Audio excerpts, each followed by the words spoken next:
Hello my YouTube family, ಹೇಗಿದ್ದೀರಾ ಎಲ್ಲರೂ? I hope ಎಲ್ಲರೂ ಚೆನ್ನಾಗಿದ್ದೀರಾ. ಅದೇ ರೀತಿ ನಿಮ್ಮ ಲೈಫ್ನಲ್ಲಿ ಪಾಸಿಟಿವ್ ಆಗಿ ಥಿಂಕ್ ಮಾಡ್ತಾ ಇದ್ದೀರಾ ಅಂದ್ಕೊಂಡಿದ್ದೀನಿ. ಇವತ್ತಿನ ನೈಟ್ ರೀಡಿಂಗಲ್ಲಿ ಯಾವ ಬ್ಯೂಟಿಫುಲ್ ಎನರ್ಜಿ ಇದೆ ಅಂತ ನೋಡೋಣ. ಆದರೆ ಅದಕ್ಕೂ ಮೊದಲು ಸ್ವಲ್ಪ ಕಾಮಾಗಿ ಕೂತ್ಕೊಳ್ಳಿ, ಡೀಪ್ ಬ್ರೀತನ್ನು ತಗೊಳ್ಳಿ. ನಿಮ್ಮ ವ್ಯಕ್ತಿಯ ಹೆಸರನ್ನು ಮನಸ್ಸಾರೆ 3 ಬಾರಿ ನೆನೆಸ್ಕೊಳ್ಳಿ.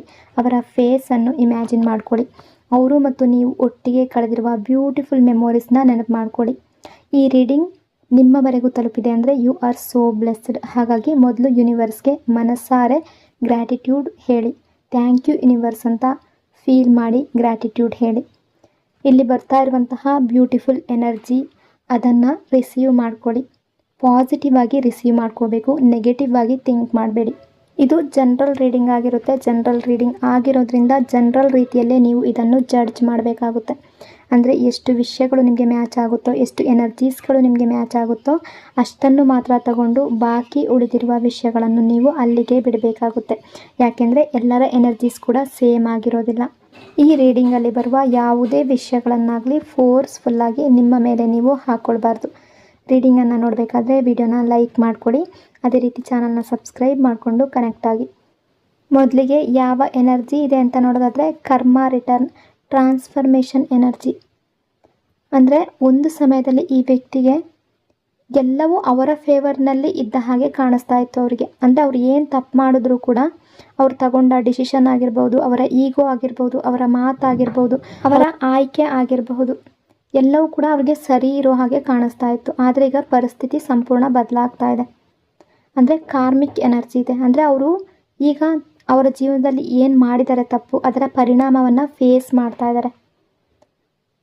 ಅಂದರೆ ಟ್ರಾನ್ಸ್ಫರ್ಮೇಷನ್, ಇವರ ಲೈಫ್ನಲ್ಲಿ ಹಳೆಯ ರೀತಿಯ ಜೀವನ ಮುಗಿದು ಈಗ ರಿಯಾಲಿಟಿ ಆರಂಭ ಆಗ್ತಾ ಇದೆ. ಈ ಟೈಮ್ನಲ್ಲಿ ಇವರ ಲೈಫ್ನಲ್ಲಿ, ಇವರ ಜೀವನದಲ್ಲಿ ತುಂಬ ಚಾಲೆಂಜ್ಗಳು ನಡೀತಾ ಇದೆ. ಮನಸ್ಸಿನ ಒಳಗಡೆ ತುಂಬ ಪ್ರೆಷರ್ ಇದೆ, ಒತ್ತಡ ಇದೆ, ಕನ್ಫ್ಯೂಷನ್ ಇದೆ, ಎಮೋಷ್ನಲ್ ಆಗಿ ಕುಗ್ಗಿರುವ ಸ್ಥಿತಿ ಇದೆ.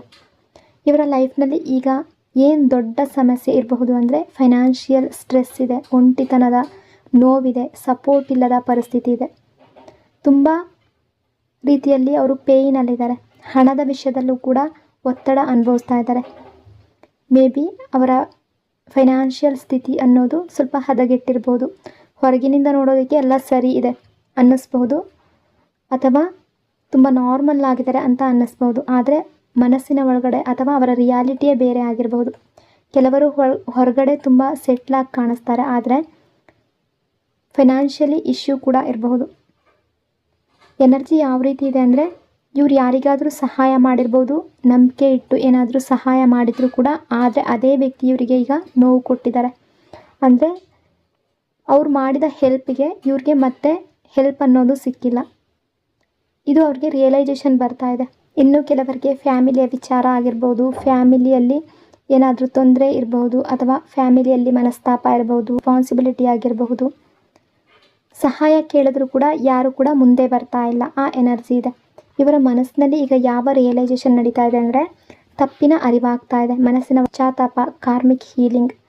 ಅಂದರೆ ಇವರು ನಿಮ್ಮನ್ನು ತಪ್ಪಾಗಿ ಟ್ರೀಟ್ ಮಾಡಿದ್ದಾರೆ. ಕೆಲವು ಸಂಬಂಧಗಳ ಬೆಲೆ ಇವ್ರಿಗೆ ಗೊತ್ತಿರಲಿಲ್ಲ. ನಿಜವಾಗ್ಲೂ ನನ್ನವರನ್ನು ನಾನು ನೋಯಿಸಿದೆ ಅನ್ನೋ ಫೀಲ್ ಬರ್ತಾ ಇದೆ. ಹೊರಗಡೆ ಸ್ಟ್ರಾಂಗಾಗಿ ಕಾಣಿಸಿದ್ರು ಕೂಡ ಮನಸ್ಸಿನಲ್ಲಿ ತುಂಬ ಪೇಯ್ನ್ ಫೀಲ್ ಮಾಡ್ತಾ ಇದ್ದಾರೆ. ನಿಮ್ಮನ್ನು ನೋಯಿಸಿದ್ದು ಸಣ್ಣ ವಿಷಯ ಅಲ್ಲ ಅನ್ನೋದು ಈಗ ಗೊತ್ತಾಗ್ತಾ ಇದೆ. ನಿಮ್ಮ ಪ್ರೀತಿಯನ್ನು ಲೈಟಾಗಿ ತಗೊಂಡ್ರು, ನಿಮ್ಮನ್ನು ಇಗ್ನೋರ್ ಮಾಡಿದ್ರು, ನಿರ್ಲಕ್ಷ್ಯ ಮಾಡಿದ್ರು. ಇವೆಲ್ಲ ಈಗ ಅವರ ಮನಸ್ಸಿಗೆ ಮತ್ತೆ ಮತ್ತೆ ತಡ್ತಾ ಇದೆ. ಡಿವೈನ್ ಇವರಿಗೆ ಇವರ ಲೈಫ್ನ ಜೀವನದ ಪಾಠದ ಮೂಲಕ ಪಾಠ ಕಲಿಸ್ತಾ ಇದೆ ಅನ್ನೋ ಎನರ್ಜಿ ಇದೆ. ನಿಮ್ಮಿಬ್ಬರಲ್ಲಿ ಸಪ್ರೇಷನ್ ಯಾಕಾಯಿತು ಅಂತ ನೋಡೋದಾದರೆ ಕಾರ್ಮಿಕ್ ಸೈಕಲ್, ದೂರ ಇರೋ ಮೂಲಕ ಪಾಠ ಕಲಿಯೋದು. ನಿಮ್ಮಿಬ್ಬರ ನಡುವೆ ಆದ ದೂರ ಅಥವಾ ಸಪ್ರೇಷನ್ ಇದು ಕೇವಲ ಫೈಟಿಂದ, ಜಗಳದಿಂದ ಆಗಿಲ್ಲ. ಇದು ಕಾರ್ಮಿಕ್ ಫೇಸ್. ಅಂದರೆ ಇವರು ಕೆಲವು ಜೀವನ ಪಾಠಗಳನ್ನು ಒಬ್ಬರೇ ಫೇಸ್ ಮಾಡಬೇಕಾಗಿತ್ತು. ಸೊ ಹೀಗಾಗಿ ನಿಮ್ಮಿಬ್ಬರ ನಡುವೆ ಕಾಲ ಅನ್ನೋದು ನಿಮ್ಮಿಬ್ಬರನ್ನು ದೂರ ಮಾಡಿದೆ. ಈ ಸಮಯದಲ್ಲಿ ಇವರಿಗೆ ತುಂಬ ದೊಡ್ಡ ರಿಯಲೈಸೇಷನ್ ಆಗ್ತಾ ಇದೆ. ಯಾರು ನಿಜವಾಗ್ಲೂ ತಮ್ಮವರು, ಯಾರು ಫೇಕ್, ಯಾರು ಇವರನ್ನು ಯೂಸ್ ಮಾಡಿಕೊಂಡ್ರು, ಯಾರು ನಿಜವಾಗ್ಲೂ ಕೇರ್ ಮಾಡಿದ್ರು, ಯಾರು ನಿಜವಾಗ್ಲೂ ಪ್ರೀತಿ ಕೊಟ್ಟರು, ಇದೆಲ್ಲ ಅವರಿಗೆ ಅರ್ಥ ಆಗ್ತಾ ಇದೆ. ಇವರೀಗ ನಿಮ್ಮ ಬಗ್ಗೆ ಏನು ಫೀಲ್ ಮಾಡ್ತಾ ಇದ್ದಾರೆ, ಮಿಸ್ ಮಾಡುವ ಎನರ್ಜಿ, ಎಮೋಷ್ನಲ್ ಅಟ್ಯಾಚ್ಮೆಂಟ್, ಮತ್ತು ರಿಲೇಷನ್ಶಿಪ್ ಕಂಟಿನ್ಯೂ ಮಾಡಬೇಕು ಅನ್ನೋ ಎನರ್ಜಿ. ನೈಟ್ ಟೈಮ್ನಲ್ಲಿ ನಿಮ್ಮ ಹೆಚ್ಚು ನೆನಪು ಬರ್ತಾ ಇದೆ. ನೀವು ಮಾತಾಡಿದ ರೀತಿ, ನಿಮ್ಮ ಕಾಳಜಿ, ನಿಮ್ಮ ಪ್ರೀತಿ, ನಿಮ್ಮ ಲಾಯಲ್ಟಿ ಇದೆಲ್ಲ ಇವರ ಮನಸ್ಸಿನಲ್ಲಿ ಮತ್ತೆ ಮತ್ತೆ ಓಡಾಡ್ತಾ ಇದೆ. ನನ್ನ ಲೈಫ್ನಲ್ಲಿ ನಿಜವಾಗ್ಲೂ ನನ್ನ ವ್ಯಕ್ತಿ ಅಂದರೆ ಇವರೇ ಅನ್ನೋ ಫೀಲಿಂಗ್ ಬರ್ತಾ ಇದೆ. ಇವರಿಗೀಗ ಅರ್ಥ ಆಗ್ತಾ ಇದೆ ನಿಮ್ಮಂಥ ಲಾಯಲ್ ವ್ಯಕ್ತಿ ಎಲ್ರಿಗೂ ಸಿಗೋದಿಲ್ಲ ಅಂತ. ನೀವು ಯಾರ ಜೊತೆ ಇದ್ದರೂ ಕೂಡ ಹೃದಯಪೂರ್ವಕವಾಗಿ ಇರ್ತೀರ. ಚೀಟ್ ಮಾಡೋ ಸ್ವಭಾವ ನಿಮ್ಮದಲ್ಲ. ಪ್ರೀತಿಸಿದ್ರೆ ನಿಜವಾಗ್ಲೂ ಪ್ರೀತಿಸ್ತೀರಾ. ಅದು ಫ್ರೆಂಡ್ಶಿಪ್ ಆಗಿರ್ಬೋದು, ರಿಲೇಷನ್ಶಿಪ್ ಆಗಿರ್ಬೋದು, ಫ್ಯಾಮಿಲಿಯಲ್ಲಿ ಆಗಿರ್ಬೋದು. ನೀವು ತುಂಬ ಜೆನ್ಯೂನ್ ಅನ್ನೋ ರೀತಿ ಫೀಲ್ ಮಾಡ್ತಾ ಇದ್ದಾರೆ. ತುಂಬ ಲಾಯಲ್ ಇರುವ ವ್ಯಕ್ತಿ ಅನ್ನೋ ರೀತಿ ಥಿಂಕ್ ಮಾಡ್ತಾ ಇದ್ದಾರೆ. ಆದರೆ ಈಗ ಅವರಿಗೆ ತುಂಬ ಸ್ಟ್ರಾಂಗ್ ಆಗಿ ಪೇಯ್ನ್ ಕೂಡ ಫೀಲ್ ಆಗ್ತಾ ಇದೆ. ಇವರ ಈಗೋ ಈಗ ಯಾವ ಸ್ಥಿತಿಯಲ್ಲಿದೆ ಅಂತ ನೋಡೋದಾದರೆ, ಈಗೋ ಬ್ರೇಕ್ ಆಗೋದು, ಮನಸ್ಸಿನ ಒಳಗಿನ ಪೇಯ್ನ್ ಹೊರಗಡೆ ಬರೋದು, ನಿಮ್ಮ ಹತ್ರ ಬರುವಂತಹ ಎನರ್ಜಿ.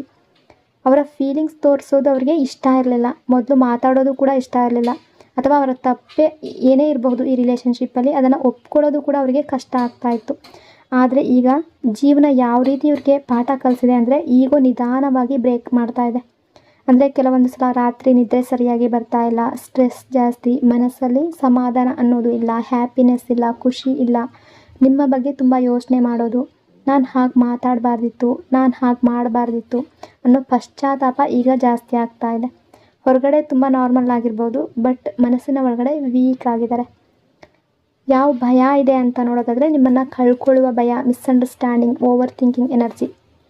ಇವರು ಕೆಲ ಸಮಯ ನಿಮ್ಮನ್ನು ತಪ್ಪಾಗಿ ಅರ್ಥ ಮಾಡ್ಕೊಂಡಿದ್ರು. ಮೇ ಬಿ ಯಾರಾದರೂ ನಿಮ್ಮ ವಿರುದ್ಧ ಏನಾದರೂ ಮಾತಾಡಿರ್ಬೋದು, ಹೊರಗಡೆ ಏನಾದರೂ ಹೇಳಿರ್ಬೋದು, ಅಥವಾ ಇವರ ಪಾಸ್ಟ್ನಲ್ಲಿ ಇವರ ರಿಲೇಷನ್ಶಿಪ್ ಕಾರಣದಿಂದ, ಅಥವಾ ಎಲ್ಲರ ಲೈಫ್ನಲ್ಲಿ ಅಲ್ಲ, ಪಾಸ್ಟ್ನಲ್ಲಿ ಏನಾದರೂ ಇವರ ಲೈಫ್ನಲ್ಲಿ ಕಹಿ ಘಟನೆಗಳು ನಡೆದಿರಬಹುದು. ಅದರ ಕಾರಣದಿಂದ ಕೂಡ ಇವರು ಮನಸ್ಸಿನಲ್ಲಿ ಈಗೋ ಅಥವಾ ಒರಟಾಗಿ ಬಿಹೇವ್ ಮಾಡಿರ್ಬೋದು. ಕೆಲವರಿಗೆ ಪಾಸ್ಟ್ನಲ್ಲಿ ಚೀಟಿಂಗ್ ಅನುಭವ ಕೂಡ ಇರಬಹುದು. ಅದರ ಪರಿಣಾಮ ನಿಮ್ಮ ರಿಲೇಷನ್ಶಿಪ್ ಮೇಲೆ ಕೂಡ ಬಿದ್ದಿರಬಹುದು. ಕೆಲವೊಮ್ಮೆ ನೀವು ಮಾಡಿದ ಸಣ್ಣ ವಿಷಯವನ್ನೇ ದೊಡ್ಡದಾಗಿ ಯೋಚನೆ ಮಾಡಿ ಇವರು ಓವರ್ ಥಿಂಕಿಂಗ್ ಮಾಡಿ ತಪ್ಪು ನಿರ್ಧಾರ ತಗೊಂಡಿರ್ಬೋದು, ಅಥವಾ ನಿಮ್ಮ ಹತ್ರ ರೂಡಾಗಿ ಬಿಹೇವ್ ಮಾಡಿರ್ಬೋದು, ಫೈಟ್ ಆಗಿರ್ಬೋದು, ಮಿಸ್ಅಂಡರ್ಸ್ಟ್ಯಾಂಡಿಂಗ್ ಆಗಿರ್ಬೋದು, ಜಗಳ ಬಂದಿರ್ಬೋದು. ಆದರೆ ಈಗ ಇವರಿಗೆ ನಿಧಾನವಾಗಿ ಅರ್ಥ ಆಗ್ತಾ ಇದೆ ಅದು ಸರಿಯಾದ ರಿಯಾಲಿಟಿ ಅಲ್ಲ. ಸೊ ಬಹಳಷ್ಟು ಭಯ ಇಟ್ಕೊಂಡು ಮಿಸ್ಅಂಡರ್ಸ್ಟ್ಯಾಂಡಿಂಗ್ ಮಾಡ್ಕೊಂಡಿದ್ರು. ಅದೆಲ್ಲ ಕೂಡ ಅವರಿಗೆ ನೆನಪಾಗ್ತಾ ಇದೆ. ಇವರು ಮತ್ತೆ ನಿಮ್ಮ ಲೈಫ್ಗೆ ಬರ್ತಾರಾ? ರೀಕನ್ಸಿಲೇಷನ್ ಎನರ್ಜಿ, ಕಮ್ಯುನಿಕೇಷನ್, ಹೊಸ ಆರಂಭದ ಎನರ್ಜಿ. ಇವರಿಗೆ ನಿಮ್ಮ ಜೊತೆ ಮತ್ತೆ ಕನೆಕ್ಟ್ ಆಗಬೇಕು ಅಂತ ಅನ್ನಿಸ್ತಾ ಇದೆ. ಹಳೆಯ ಜಗಳ, ಹಳೆಯ ನೋವು, ಹಳೆಯ ತಪ್ಪು ಇದೆಲ್ಲ ಕ್ಲಿಯರ್ ಮಾಡಿ ಹೊಸದಾಗಿ ರಿಲೇಷನ್ಶಿಪ್ಪನ್ನು ಪ್ರಾರಂಭ ಮಾಡಬೇಕು ಅನ್ನೋ ಫೀಲಿಂಗ್ ಬರ್ತಾ ಇದೆ. ಇವರೀಗ ಬೇರೆ ಯಾರನ್ನೋ ಹುಡುಕೋ ಮನಸ್ಥಿತಿಯಲ್ಲಿಲ್ಲ. ಅಂದರೆ ಫ್ಯಾಮಿಲಿಯಲ್ಲಿ ಟೈಮ್ ಕಳೆಯೋದು, ಅಥವಾ ಹೊರಗಡೆ ಸುತ್ತಾಡೋದು, ಫ್ರೆಂಡ್ಸ್ಗಳ ಜೊತೆ ಟೈಮ್ ಕಳೆಯೋದು, ಏನೇ ಇದ್ದರೂ ಕೂಡ ಇವರಿಗೆ ಕ್ಲಿಯರಾಗಿ ಅರ್ಥ ಆಗ್ತಾ ಇದೆ, ನನಗೆ ಬೇಕಾದ ವ್ಯಕ್ತಿ ಇವರಲ್ಲೇ ನನಗೆ ಪೀಸ್ ಅನ್ನೋದು, ಹ್ಯಾಪಿನೆಸ್ ಅನ್ನೋದು ಸಿಗುತ್ತೆ ಅನ್ನೋ ಫೀಲ್ ಬರ್ತಾ ಇದೆ. ಇಲ್ಲಿ ಈ ರಿಲೇಷನ್ಶಿಪ್ ಅನ್ನೋದು ಸಂಪೂರ್ಣವಾಗಿ ಮುಗಿದು ಹೋಗಿದೆ ಅನ್ನೋ ಎನರ್ಜಿ ಇಲ್ಲ. ಇಬ್ಬರ ಹೃದಯದಲ್ಲೂ ಕೂಡ ಫೀಲಿಂಗ್ಸ್ ಇದೆ. ಮಾತು ನಿಂತಿರ್ಬೋದು, ದೂರ ಹೆಚ್ಚಾಗಿರ್ಬೋದು, ಈಗೋ ನಿಮ್ಮಿಬ್ಬರ ನಡುವೆ ಬಂದಿರಬಹುದು. ಆದರೆ ಮನಸ್ಸಿನ ಒಳಗಿನ ಪ್ರೀತಿ ಇನ್ನೂ ಸಂಪೂರ್ಣವಾಗಿ ಮಾಯ ಆಗಿಲ್ಲ. ನಿಮ್ಮ ಪರ್ಸನ್ ಈಗ ನಾರ್ಮಲ್ ಆಗಿರಬಹುದು, ಬ್ಯುಸಿ ಇರ್ಬೋದು, ಅಥವಾ ಬ್ಯುಸಿ ಇರೋ ಥರ ನಟನೆ ಮಾಡ್ತಾ ಇರ್ಬೋದು, ನನಗೇನು ಫೀಲ್ ಆಗಲ್ಲ, ನಾನು ಮೂವ್ ಆನ್ ಆಗಿಬಿಟ್ಟೆ ಅಂತ ತೋರಿಸ್ಕೊಳ್ತಾ ಇರ್ಬೋದು. ಬಟ್ ಒಬ್ಬ ವ್ಯಕ್ತಿ ನಿಜವಾಗ್ಲೂ ಹೃದಯದಿಂದ ಯಾರನ್ನಂತರೂ ಪ್ರೀತಿಸಿದ್ರೆ ಆ ವ್ಯಕ್ತಿಯ ಎನರ್ಜಿ ಅಷ್ಟು ಸುಲಭವಾಗಿ ಮನಸ್ಸಿನಿಂದ ಹೋಗೋದಿಲ್ಲ. ಕೆಲವು ಸಂಬಂಧಗಳು ಜಗಳದಿಂದ ಮುಗಿಯೋದಿಲ್ಲ. ಕೆಲವು ಕನೆಕ್ಷನ್ಗಳು ಸಮಯದ ಜೊತೆ ಇನ್ನೂ ಡೀಪ್ ಆಗಿಬಿಡುತ್ತೆ. ದೂರ ಇದ್ದಾಗಲೇ ಕೆಲವರಿಗೆ ಪ್ರೀತಿಯ ನಿಜವಾದ ಬೆಲೆ ಅರ್ಥ ಆಗುತ್ತೆ. ಇಲ್ಲಿ ನಿಮ್ಮ ಪರ್ಸನ್ ಕೂಡ ಈಗ ಅದೇ ಹಂತದಲ್ಲಿದ್ದಾರೆ. ನಿಧಾನವಾಗಿ ಅವರ ತಪ್ಪುಗಳನ್ನ ಅರ್ಥ ಮಾಡ್ಕೊಳ್ತಾ ಇದ್ದಾರೆ. ನಾನು ಯಾಕೆ ಆ ರೀತಿ ಮಾಡಿದೆ, ಯಾಕೆ ಇವರ ಮನಸ್ಸನ್ನು ನೋವು ಮಾಡಿದೆ, ಅವ್ರು ನನಗಾಗಿ ಎಷ್ಟು ಎಫರ್ಟ್ ಹಾಕಿದ್ರು ಅನ್ನೋ ರಿಯಲೈಸೇಷನ್ ಈಗ ಮನಸ್ಸಿನ ಒಳಗಡೆಯಿಂದ ಬರ್ತಾ ಇದೆ. ಕೇವಲ ತೋರಿಕೆಗಾಗಿ ಅಲ್ಲ. ಮತ್ತೊಂದು ಕಡೆ ನಿಮ್ಮ ಹೃದಯ ಕೂಡ ತುಂಬ ಟಯರ್ಡ್ ಆಗಿದೆ. ನೀವು ಕೂಡ ತುಂಬ ಕಾದಿದ್ದೀರಾ, ತುಂಬ ಕಣ್ಣೀರು ಹಾಕಿದ್ದೀರಾ, ರಾತ್ರಿ ನಿದ್ದೆ ಬರದೆ ಅವರ ಬಗ್ಗೆ ಯೋಚನೆ ಮಾಡಿದ್ದೀರಾ. ಒಂದ್ಸಲ ಅವ್ರು ಬದಲಾಗ್ತಾರೆ ಅನ್ನೋ ಆಸೆಯಲ್ಲಿ ನಿಮ್ಮ ಮನಸ್ಸನ್ನು ನೀವು ಹಿಡಿದಿಟ್ಕೊಂಡಿದ್ದೀರಾ. ಮೊದಲು ನಿಮ್ಮ ಹೃದಯಕ್ಕೆ ಹೀಲಿಂಗ್ ಅನ್ನೋದು ಬೇಕು. ಯಾಕೆಂದರೆ ಮನಸ್ಸು ತುಂಬ ಪೇಯ್ನ್ ಮಾಡಿಕೊಂಡು ಹೃದಯದ ಮೇಲೆ ಮತ್ತೆ ಪ್ರೀತಿ ಹುಟ್ಟೋದು ಕಷ್ಟ. ಮೊದಲು ನಿಮ್ಮ ಮನಸ್ಸನ್ನು ಕಾಮ್ ಆಗಿಡಿ. ನಿಮ್ಮೊಳಗಿನ ಭಯ ಕಡಿಮೆ ಆಗಬೇಕು. ಮತ್ತೆ ನೋವಾಗುತ್ತಾ ಅನ್ನೋ ಟೆನ್ಷನ್ ಹೀಲಿಂಗ್ ಆಗಬೇಕು.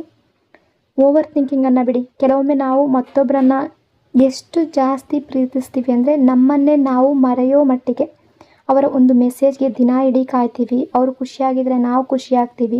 ಅವರು ದೂರ ಹೋದರೆ ನಮ್ಮ ಪ್ರಪಂಚನೇ ಖಾಲಿ ಅಂತ ಅಂದ್ಕೊಳ್ತೀವಿ. ಅಂದರೆ ತುಂಬ ಓವರ್ ಥಿಂಕಿಂಗ್ ಮಾಡೋದು. ಸೊ ನಿಮ್ಮ ಹೃದಯಕ್ಕೂ ಕೂಡ ಪ್ರೀತಿ ಬೇಕಲ್ವಾ? ನಿಮ್ಮ ಮನಸ್ಸಿಗೂ ಕೂಡ ಸಮಾಧಾನ, ಕಾಮ್ನೆಸ್ ಅನ್ನೋದು ಬೇಕು. ಯಾರಾದರೂ ನಿಮ್ಮನ್ನು ಪ್ರೀತಿಸೋದು ತುಂಬ ಬ್ಯೂಟಿಫುಲ್ಲಾಗಿ ಕೂಡ ಕಾಣುತ್ತೆ. ಆದರೆ ಅದಕ್ಕಿಂತ ಮುಖ್ಯವಾದದ್ದು ನೀವು ನಿಮ್ಮನ್ನು ಪ್ರೀತಿಸೋದು. ನಿಮ್ಮ ಬೆಲೆ ನಿಮಗೆ ಗೊತ್ತಿರಬೇಕು. ನಿಮ್ಮ ಹೃದಯ ಎಷ್ಟು ಪ್ಯೂರ್ ಅನ್ನೋದು ನಿಮಗೆ ಗೊತ್ತಿರಬೇಕು. ನೀವು ಕೊಟ್ಟ ಪ್ರೀತಿ ವೇಸ್ಟ್ ಆಗಿಲ್ಲ ಅನ್ನೋದನ್ನು ಯೂನಿವರ್ಸ್ ನೋಡ್ತಾ ಇರುತ್ತೆ. ನಿಜವಾದ ಪ್ರೀತಿ ಯಾವಾಗಲೂ ಈಗೋದಿಂದ ಗೆಲ್ಲೋದಿಲ್ಲ, ಅದು ಹೀಲಿಂಗ್ನಿಂದ ಗೆಲ್ಲುತ್ತೆ. ಅರ್ಥ ಮಾಡಿಕೊಳ್ಳುವ ಮನಸ್ಸಿನಿಂದ ಗೆಲ್ಲುತ್ತೆ. ಕ್ಷಮೆ ಕೇಳುವ ಧೈರ್ಯದಿಂದ ಗೆಲ್ಲುತ್ತೆ. ಮತ್ತು ಇಬ್ಬರು ಬದಲಾಗುವ ಸಿದ್ಧತೆಯಿಂದ ಅದು ಉಳ್ಕೊಂಡು ಬೀಳುತ್ತೆ. ಹಾಗಾಗಿ ಈಗ ಓವರ್ ಥಿಂಕಿಂಗ್ ಮಾಡಬೇಡಿ. ಎಲ್ಲವೂ ತಕ್ಷಣ ಕ್ಲಿಯರ್ ಆಗಬೇಕು ಅಂತ ಪ್ರೆಷರ್ ತಗೊಳ್ಬೇಡಿ. ಸ್ವಲ್ಪ ಸಮಯಕ್ಕೆ ನಿಮ್ಮ ಮನಸ್ಸಿಗೂ ಕೂಡ ರೆಸ್ಟ್ ಕೊಡಿ. ನಿಮ್ಮನ್ನು ನೀವು ಪ್ರೀತಿಸಿ, ನಿಮ್ಮ ಕನಸುಗಳ ಕಡೆ ಗಮನ ಕೊಡಿ. ನಿಮ್ಮ ಮನಸ್ಸಿಗೆ ರೆಸ್ಟ್ ಕೊಡಿ. ಕಾಮಾಗಿ ಥಿಂಕ್ ಮಾಡಿ. ಯಾಕೆಂದರೆ ನಿಮಗೆ ಸೇರಬೇಕಾದ ಪ್ರೀತಿ ಏನಿದೆ ಅದು ಯಾವತ್ತೂ ನಿಮ್ಮನ್ನು ಬಿಟ್ಟು ಹೋಗೋದಿಲ್ಲ. ಸೊ ಪಾಸಿಟಿವ್ ಆಗಿರಿ, ಪಾಸಿಟಿವ್ ಆಗಿ ಥಿಂಕ್ ಮಾಡಿ. ನೆಗೆಟಿವನ್ನು ಅಲ್ಲಿಗೆ ಬಿಟ್ಬಿಡಿ. ಓವರ್ ಥಿಂಕಿಂಗ್ ಮಾಡಬೇಡಿ. ಸೊ ಈ ರೀಡಿಂಗ್ ನಿಮಗೆ ಇಷ್ಟ ಆಗಿದೆ ಅಂದ್ಕೊಂಡಿದ್ದೀನಿ. ಇಷ್ಟ ಆಗಿದರೆ ಪಾಸಿಟಿವ್ ಆಗಿ ಕಮೆಂಟ್ ಮಾಡಿ. ನಿಮ್ಮೆಲ್ಲರ ಪ್ರೀತಿ ಆದಷ್ಟು ಬೇಗ ಹೀಲ್ ಆಗಲಿ. ನೀವು ಮನಸಾರೆ ಬಯಸಿರುವಂತಹ ಎಲ್ಲ ಒಳ್ಳೆಯ ಕನಸುಗಳು ರಿಯಾಲಿಟಿಗೆ ಬರಲಿ ಅಂತ ಬ್ಲೆಸ್ ಮಾಡ್ತಾ, ನಿಮ್ಮೆಲ್ಲರ ಪ್ರೀತಿಗೆ, ನಿಮ್ಮೆಲ್ಲರ ಸಪೋರ್ಟ್ಗೆ lots and lots of love. ನಿಮ್ಮ ಪ್ರೀತಿ ಸದಾ ಹೀಗೆ ಇರಲಿ. And thank you so much. Next ರೀಡಿಂಗಲ್ಲಿ ಸಿಗೋಣ. God bless you all.